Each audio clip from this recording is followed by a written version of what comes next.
What's going on, guys? This is Keith. Welcome back to the cave. We just finished watching the UFC 248 card, the main event, Yoel Romero versus Adesanya, and also the big co-main event, Wei versus Joanna Jędrzejczyk. Crazy fights. I want to talk about Romero versus Adesanya right now. So real quick, we know that Adesanya just won the, I think it was unanimous decision. Yeah, it was a unanimous decision, and I want to know what your guys' thoughts are. For me, I think it went a lot like how I expected it to. If you guys watched my video kind of just giving my pick and my analysis, I called that Adesanya was going to be the most likely person to win the fight, and by decision was the most likely scenario. I also mentioned that I thought that the most likely way that Romero was going to win was kind of by catching Adesanya at an explosive moment. I think most people kind of saw it going that way as well. The way that the fight started was interesting. We saw that Romero didn't do almost anything, and neither did Adesanya, which was pretty unexpected, at least from, I would say for most people, especially from me. I think that Adesanya was going to be more active. I thought that he was going to be picking him apart more frequently. He played it really, really safe. But what I like that I heard him say after the fight was that his coaches told him that he needed to be more, or not more, but just laser focused for the whole 25 minutes, that it was going to be a really dangerous fight for him. I think that played a big factor in the fight and the way that Adesanya came out. The big thing for me that I wanted to see in this fight was Romero wrestling about as much as he possibly could. The reason for that is because I wanted to know how much Adesanya could defend those takedowns and just scramble his way back up to his feet. We saw him do it, I think maybe 2-3 times at the most throughout the entire fight, which was a big bummer for me because I don't feel like he was tested enough in that aspect, at least, and that was Romero's strength. So for me, I would have liked to see Romero shoot a lot more takedowns, just to kind of see what he could do with it. Try to maybe hold Adesanya down longer rather than throw punches and ground and pound.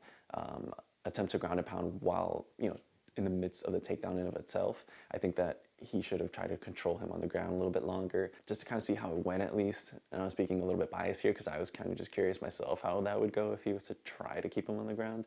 So with this fight, I know a lot of us are probably more disappointed in general from how the striking exchanges went, but I know that the risk management played a huge factor in this fight. Again, Adesanya did say that his coaches told him to be extremely careful throughout the entire fight, so he wanted to kind of play that counter role, and of course we know Romero likes to do that as well, especially in this fight. We saw him try to do that probably more than usual. So for us, I think that try to just understand and not be too unfair to the fighters, and that it's a huge fight. It's a lot on the line. The title, this could possibly be Yoel's last chance. Adesanya is, just starting his reign, so he wants to be sure he's not going to lose the belt in his, first defense, essentially. So with all of that, I think that we can't kind of be too bitter about the way that the fight went. They did what they could. They tried to manage risk because this 185 division, these guys are coming in 200 pounds or more, and with the way that they fight, we got Adesanya, super skilled, Romero, super fast, explosive, and powerful. We saw that. That was one of the biggest things. Is I was surprised how fast. I mean, I guess I should have known all along how fast Romero was, but there was a lot of really close calls, and he actually caught Izzy a couple times. Izzy did say that he took Romero's best shot, and he felt like he could work after that. But I think that that's only partially true because Romero caught him on the forehead, and that's kind of like the safest place to catch a punch. Adesanya did feel his power in that sequence, but it's not like getting caught on the chin or anything like that. So we did see that Adesanya still maintained his composure and tried to stay as safe as he's been the entire time. I know you guys probably saw Yoel's post-fight speech. What he said there, which was pretty funny. I don't think that there was a lot of sense to it, and I don't think it was a good thing that he, voiced that to begin with. Major reason is because he didn't give Adesanya the credit that he maybe deserved. Maybe the fight wasn't that spectacular, it wasn't that amazing to watch, but Romero wasn't really able to do much of anything that he was trying to do the entire fight. So I feel like that's a big credit to Adesanya, in that he couldn't even hold down Adesanya. Adesanya popped right back up. It was pretty much not dominant in the wrestling department, not dominant in the striking department, but he did get tagged up himself. His leg looked real bad by the end of the fight.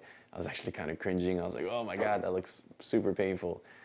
So I think that he should give Adesanya more credit, but also, you've got a lot of fans watching the fights, maybe a lot of first timers. So when it comes to these people who are watching the fights for the first time, they might be thinking, oh, why is this guy who lost the fight saying these bad words about he's being a sore loser and all this stuff. So I think that Romero probably could have had a better fight had he grappled more, but he threw about as many strikes as Adesanya did, so we can't really say like, oh, Adesanya was running away or anything like that, because there were times where Romero was backing up as well, maybe not as much, but then again, if I was to rewatch it, it could be pretty close to 50-50, so maybe not the best post-fight speech. The only reason that I bring that up is because we obviously want the sport to grow and have more people watch the sport and have the right kind of mindset when they come into it. So if we hear, Romero in this case, not speaking the best words after the fight and kind of like putting down his opponent, even though he lost the fight, it's not maybe the best thing, just because we can pretty much safely assume that he wouldn't have said that if had he won the fight. So just kind of trying to look at it from that perspective. Well, you guys, that's the end of the video. Thank you so much for watching. Definitely don't forget to like, subscribe, and leave a comment below. Let me know what you guys thought about the fight, and I will see you guys in the next one.